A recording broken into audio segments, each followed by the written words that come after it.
But during that time, they still struggled financially. They had a very hard time. And they also feared losing their culture, losing their English language, since another language was spoken there. And they decided collectively that it was time to move forward, to move on. And they had already heard of the New World. It wasn't a foreign concept to them because Virginia colony already existed at that point. So they set their eyes on Virginia, but they, like I mentioned before, weren't very wealthy at all. They were poor people. So they had to find some way to fund their voyage. So what they ended up doing was they ended up contacting the London Stock Company, and they funded the trip. And this was in 1619. And they came to the agreement where they basically told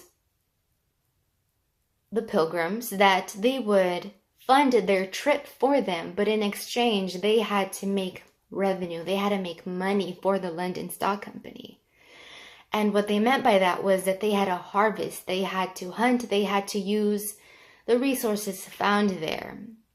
And they had to ship them back. And that's how they would kind of repay. They would make money in exchange. So it came with a price. It wasn't free. The funding of the trip was definitely not free.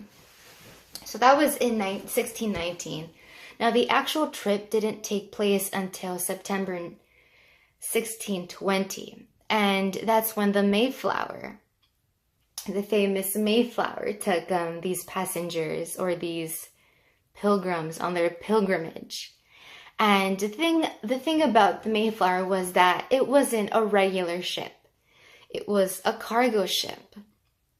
It definitely wasn't made to transport people, let alone transport people for long periods of time. It was very uncomfortable. It was crowded. It was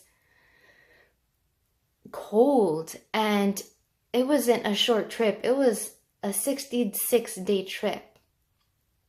And they also picked a very bad time to travel.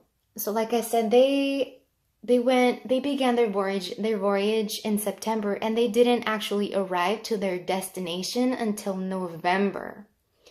And because of the bad weather, since it was basically fall going on to winter, they originally wanted to go to Virginia, where there was already a settlement near the Hudson River, but instead they were taken off the path by winds, storms, etc. And they ended up in what is now known as Massachusetts. Now, when they arrived there, they dropped their anchor near land, but again, they were not familiar with the environment. So they did not feel safe with getting off the ship and exploring right away. So what they ended up doing was, which is basically their downfall within itself, they stayed inside the ship and spent the entire winter in the ship. And they went off and on the ship, and they worked a little in planting and a little in making settlements, but it was the middle of winter. So a lot of them ended up dying of malnourishment and the weather conditions. It was actually half